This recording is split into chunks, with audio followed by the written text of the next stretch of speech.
Et pour ou contre des HLM dans les collines de Marcel-Pagnol, à Allot, commune au nord-est de Marseille, où Marcel Pagnol y passait ses vacances enfant, le maire s'oppose vivement à un projet de construction de 1800 logements HLM soutenu par la préfecture, une opposition que comprend tout à fait l'agriculteur des GG, Didier Giraud. Ce terrain-là, c'est préempté du terrain agricole pour le faire. Alors, je suis pas sûr qu'à Allot, il pousse 80 quintaux de blé à l'hectare, mais n'empêche que c'est du terrain agricole qui aujourd'hui a une utilité, et il est toujours plus facile de voler du terrain agricole pour construire des logements sociaux que d'aller réhabiliter des cœurs de ville ou des friches industrielles. Et d'ailleurs, c'est l'argumentaire qu'il a donné, c'est qu'aujourd'hui, il a un habitat ancien, traditionnel à rénover. Et commençons par rénover cet habitat ancien traditionnel, y compris peut-être pour en faire des logements sociaux.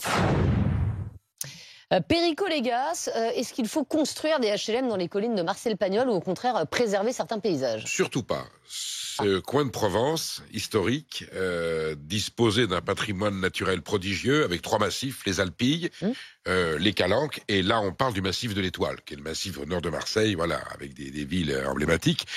L'urbanisme a dévoré depuis 100 ans quasiment, en tout cas depuis 50 ans à vitesse grand V. Je pense que là, il faut fixer des seuils de non-édificandie. On ne construit plus. Et on manque de logements, Perico? Ça existe partout. On les fera ailleurs. On fait des logements. Non, ce n'est pas toujours possible. dans les mêmes endroits. On va aller en banlieue parisienne construire des logements. Non, mais je parle bien dans le département du Bouches-du-Rhône. Il y a des zones, voilà. Là, ce sont des zones sacrées. On n'y touche plus. On ne va pas bétonner la totalité. Ce sont des endroits, en plus, il y a effectivement, qu'on vient de dire, des zones agricoles.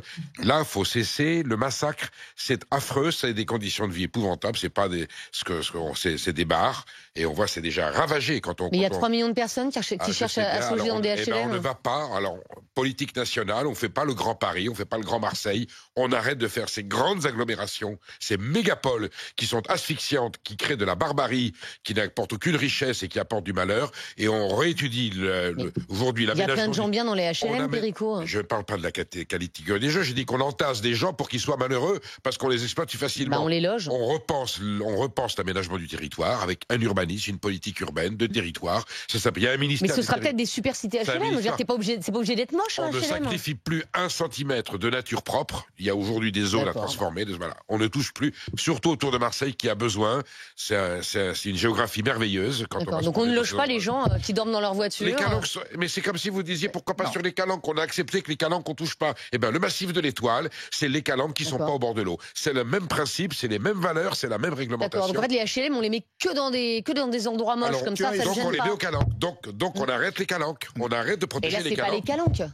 Mais si, c'est comme les Calanques. Le massif de l'Étoile, c'est un endroit protégé. C'est la montagne de derrière Marseille au nord. C'est une zone aussi respectable, aussi magnifique et aussi précieuse que les Calanques. Donc elle mérite le même traitement. J'ai eu la chance.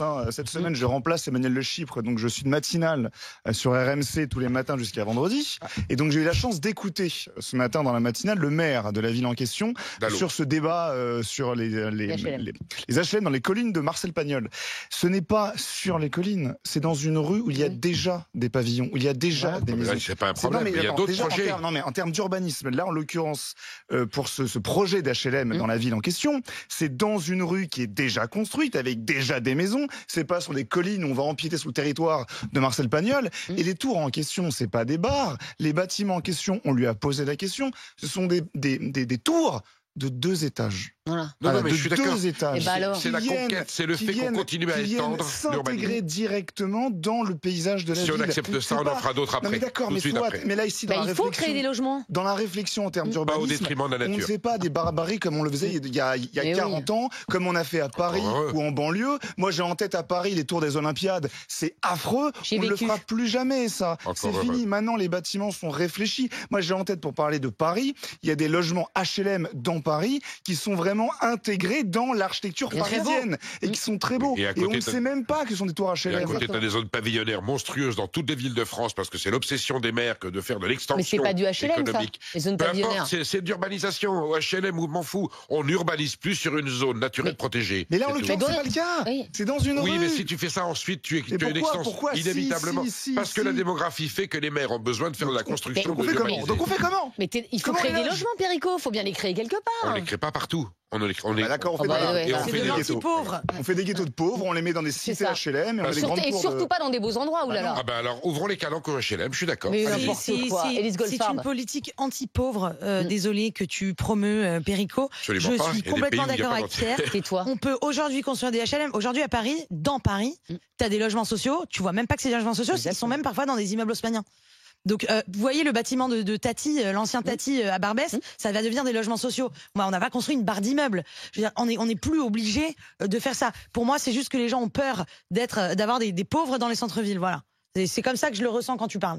Et en fait, je parle pas de société, de niveau social, je parle d'urbanisme. Oui, je ne sais pas qui habite. Ils viennent de te dire que urbanement parlant, j'y crois pas. Comment on dit, il y aura pas de problème. C'est 2 étages. Des riches voudraient construire une villa, tu dirais rien. Mais bien sûr que si. La preuve, d'ailleurs, en Corse, on leur fait péter. Si vous voulez construire des villas, on n'en parlerait même pas. En fait. Exactement. Si c'était des villas, on n'en parlerait pas. Apolline Matin, ce matin sur RMC, c'est un débat explosif. Faut-il moins rembourser les lunettes? C'est la volonté des mutuelles qui dénoncent le business organisé par les opticiens pour vous faire racheter tous les 2 ans une paire de lunettes. Elles souhaitent donc revoir leur remboursement en faisant, par exemple, passer le délai d'une paire de lunettes tous les 3 ans et non plus tous les 2 ans. Le président de la mutualité française, Éric Chenu, s'en expliquait ce matin sur RMC. On ne veut pas moins rembourser. On dit simplement qu'il faut se recentrer sur les soins essentiels. Est-ce qu'il est normal aujourd'hui que l'on reçoive sur son smartphone des SMS d'opticiens qui, au moment de l'arrivée des 2 ans où on a eu une paire de lunettes, disent « Ah bah venez, vous pouvez avoir une paire de lunettes gratuite ». Il y a un business. Nous, ce que l'on attend de la discussion avec le gouvernement, c'est trouver des nouveaux leviers d'efficience. Aujourd'hui, la direction statistique du ministère de la Santé estime que sur les 315 milliards de dépenses de santé, il y en a un peu plus de 50 qui ne sont pas utiles, qui ne sont pas faites au bon moment, qui ne sont pas nécessaires. Et bien, on cherche 50 milliards d'euros d'économie. Et on pense que c'est là-dessus qu'il faut travailler. Alors, est-ce qu'il faut moins rembourser les lunettes? Pierre Rondeau. Et moi, ça ne me choque absolument pas, cette proposition. Il y a vraiment parfois des cas où les lunettes, c'est simplement un objet vestimentaire, un effet de mode, et on va changer tous les 2 ans sa paire de lunettes et ses verres, alors qu'on n'a pas de modification de sa vue, alors qu'on n'a pas besoin de changer, mais simplement on va respecter une mode, on va prendre des lunettes rondes, des lunettes carrées, on va changer comme ça tous les 2 ans, comme on va changer de vêtements, de manteaux, de blousons. Non, c'est un objet médical, c'est un soutien médical, c'est pour sa vue, c'est pour le quotidien. Changer tous les 3 ans, en tout cas avoir un remboursement tous les 3 ans, non, ça me choque pas, c'est même du bon sens. Maintenant, la contrepartie serait de geler le tarif des mutuelles si on fait en sorte que les remboursements aient lieu tous les 3 ans. Élise Goldfarb, est-ce que vous trouvez ça scandaleux? C'est vrai que les tarifs des mutuelles augmentent tous les ans pour les Français, mais finalement, aujourd'hui, ils veulent limiter les remboursements. Non, franchement, moi, ça me dérange pas qu'ils réduisent le montant. Moi, ça fait 6 ans que j'ai la même paire de lunettes. J'y vais juste pour changer les verres. Les verres, ils sont remboursés. Je crois même que mes verres, ils sont remboursés avec ma carte vitale sur ordonnance. Donc, en fait, il n'y a pas de problème. Il n'y a jamais ton opticien qui t'a dit alors attends, je vais te mettre tes verres sur tes montures et tu vas pouvoir avoir tes montures. Il essaye toujours de faire sa petite magouille, évidemment. Mais moi, je m'en fous. Et puis, mes lentilles sont également très bien remboursées. Ça me dérangerait pas qu'elles soient moins bien remboursées. Et puis, j'en ai énormément. Ils me donnent des dizaines de paquets. Ça peut me tenir très longtemps. Donc en vrai, non, si on a un tel trou en fait dans la sécurité sociale aujourd'hui, on peut se permettre aussi tous collectivement de s'éviter des remboursements inutiles, ou alors pas inutiles, mais en tout cas de faire des efforts sur ce qui n'est pas vital. Et changer de lunettes, c'est pas vital. On parle de monture, hein, pas de verre, évidemment. Sûr, voilà, évidemment. Si Le but est de voir. Moi, quand j'ai pas de lentilles, je meurs. Mais voilà, le but, c'est qu'on se dise pas, je vais changer de lunettes tous les ans pour prendre des Prada. Non, ça, on s'en fout. Perico Légas, alors vous portez des lunettes, vous les changez tous les combien?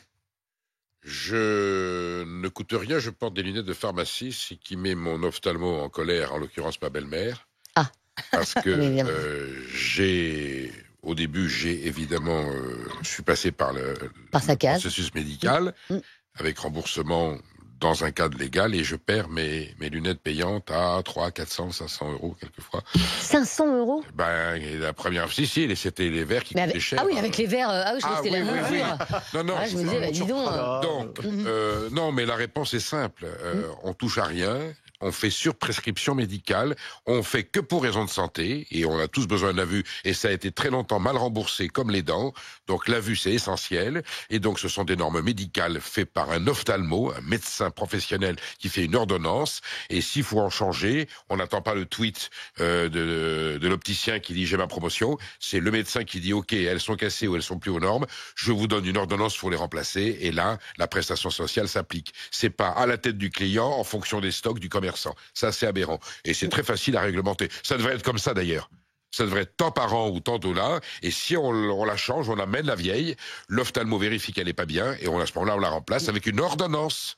Et du coup, on pourrait rembourser peut-être plus que ce qu'on rembourse. Mais vraiment pour des raisons médicales, des raisons de santé, parce que la vue, c'est essentiel. Il n'y a que des solutions dans ce genre de problème. Apolline Matin, ce matin sur RMC, les sites pornographiques totalement interdits aux mineurs, est-ce possible ou utopique? En tout cas, c'est la volonté du gouvernement qui souhaite une tolérance zéro en imposant depuis vendredi aux plateformes X l'identification par carte d'identité ou par contrôle facial. Et s'ils ne mettent pas en place ces mesures, eh bien des sanctions seront infligées, comme nous l'expliquait ce matin sur RMC Clara Chapaz, la ministre déléguée en charge de l'intelligence artificielle et du numérique. Un jeune sur deux des 12 ans, on parle de 12 ans, régulièrement consomment ce type de contenu via leur plateforme. Ils ne s'en émeuvent pas. Ils nous mettent des systèmes avec un bouton sur lequel on dit qu'on a plus de 18 ans et puis c'est tout. S'ils avaient décidé de s'autoréguler, ça serait su. Les sanctions seront envoyées par l'Arcom. L'Arcom a donc depuis vendredi le pouvoir d'envoyer ces sanctions et elles arrivent très vite. Pierre Rondeau, est-ce que c'est utopique de vouloir rendre les sites pornographiques interdits aux mineurs, ou est-ce qu'ils vont quand même se débrouiller? Déjà, il y a trois choses. Un, les jeunes vont toujours pouvoir se débrouiller. Le dark web, des moyens alternatifs, il y aura toujours une solution. Ou taper sur Google. Non, mais ensuite, c'est une législation française. Le nombre de sites pornographiques étrangers, de Malte, de Chypre, de Russie ou autres. Donc, c'est peut-être très facile de pouvoir aller sur un site qui n'est pas français et qui ne respecte pas une législation française. Et la troisième chose, c'est comment vérifier l'identité. Je veux dire, si on vient de te le dire, avec une carte. Reconnaissance faciale. Ouais. Quelle différence tu vas pas demander à ta mère de mettre sa tête à ta place. Un jeune de 16 ans et un jeune de 19 ans, est-ce qu'on arrive à faire une différence physique? Je pense que oui.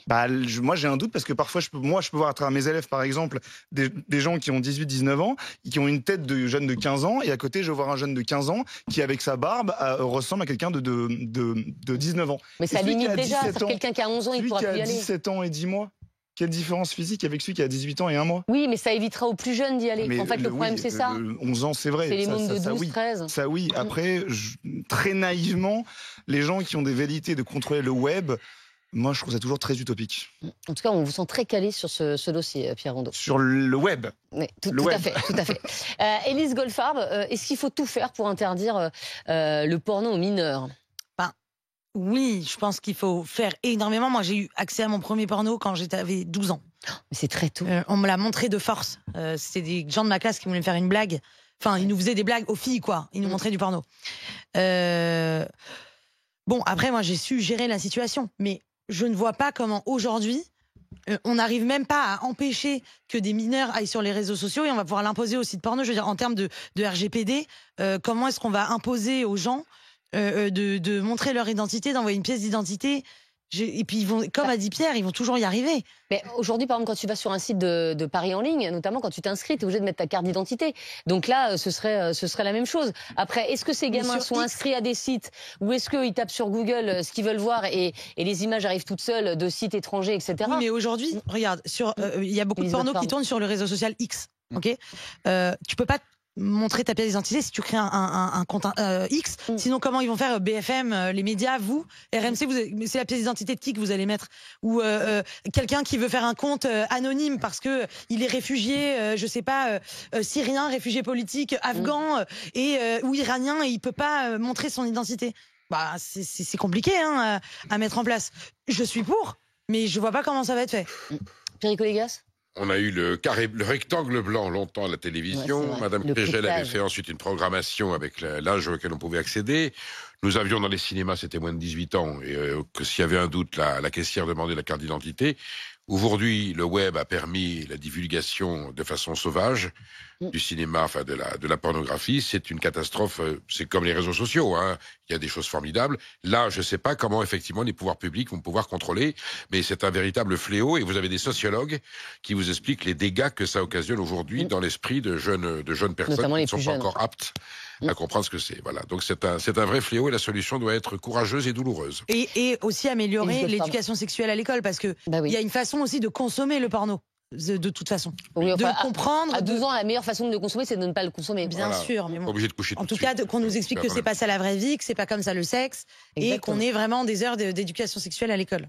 Allez, on va terminer avec un extrait des GG ce matin sur RMC.